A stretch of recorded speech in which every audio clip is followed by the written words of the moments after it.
Oke teman-teman, jadi hari ini saya akan membahas materi tentang algoritma pengurutan data sorting dan implementasinya di Python yang mencakup tentang bubble sort, insertion sort, dan selection sort untuk pemrograman Python.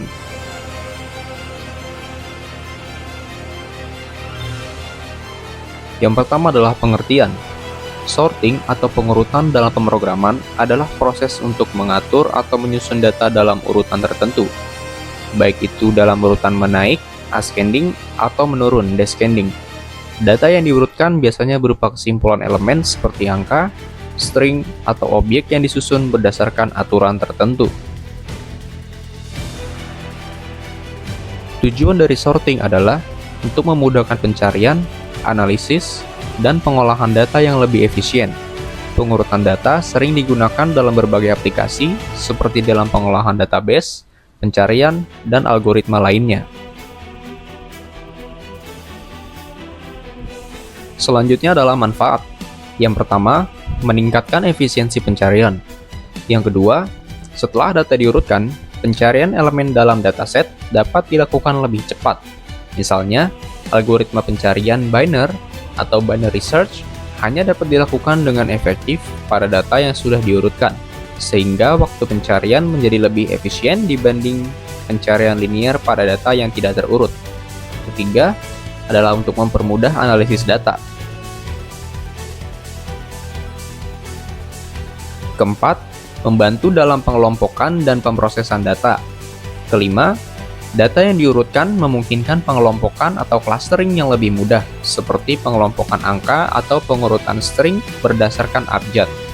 Ini penting dalam berbagai aplikasi, misalnya pengelompokan data atau kategori produk. Keenam, menyederhanakan penyajian data. Selanjutnya adalah jenis algoritma. Pertama adalah bubble sort. Algoritma ini membandingkan pasangan elemen berdekatan dan menentukan mereka jika urutannya salah. Proses ini berulang hingga seluruh data terurut. Kedua adalah selection sort. Algoritma ini mencari elemen terkecil atau terbesar tergantung urutan yang diinginkan dalam daftar dan menukarnya dengan elemen pertama. Kemudian, proses ini diulang untuk elemen-elemen yang tersisa. Ketiga, insertion sort. Algoritma ini membangun urutan yang terurut secara bertahap dengan memindahkan elemen ke posisi yang tepat satu per satu. Yang pertama adalah bubble sort. Bubble sort adalah salah satu algoritma pengurutan yang paling sederhana. Algoritma ini bekerja dengan cara membandingkan elemen yang berdekatan dalam sebuah daftar dan menukarnya jika elemen tersebut tidak berurutan sesuai dengan urutan yang diinginkan. Misalnya urutan menaik. Proses ini diulang-ulang hingga daftar benar-benar terurut.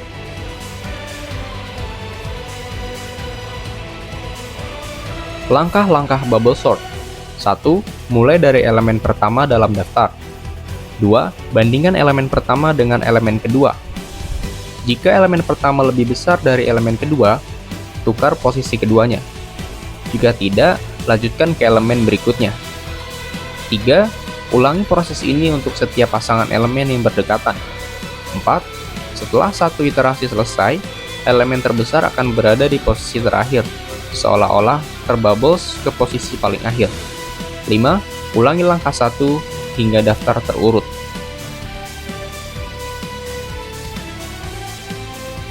Berikut adalah langkah-langkah dari bubble sort.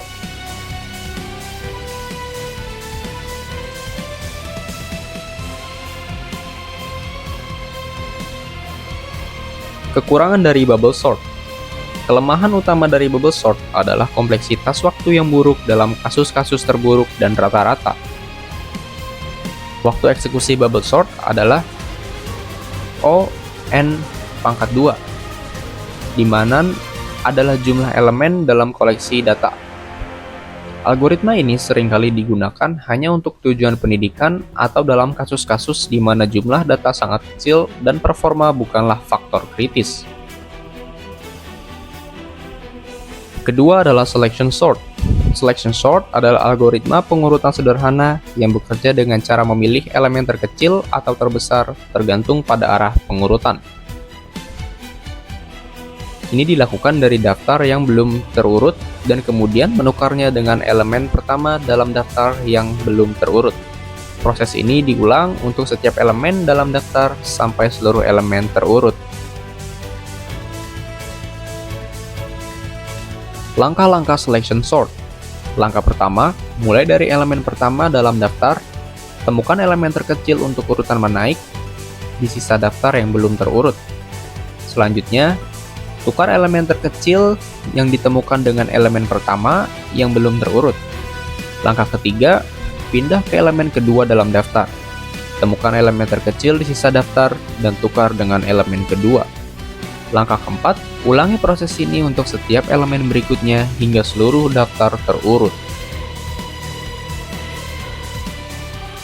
Berikut adalah langkah-langkah selection sort.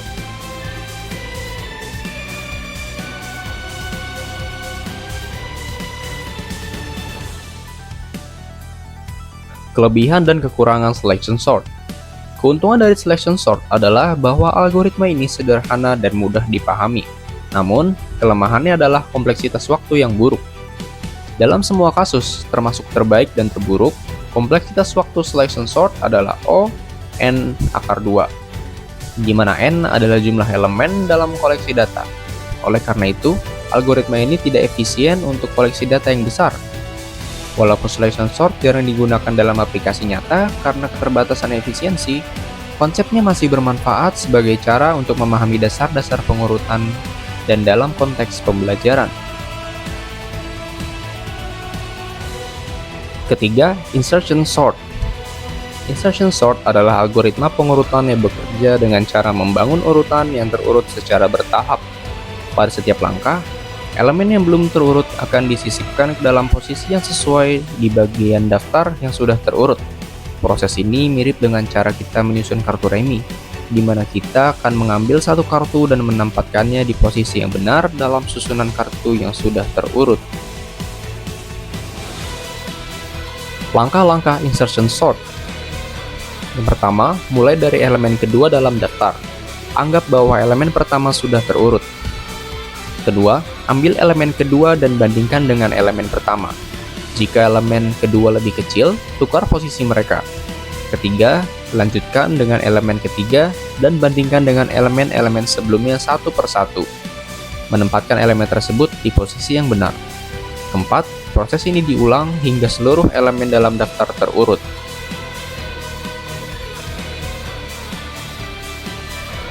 Berikut adalah langkah-langkah dari insertion sort.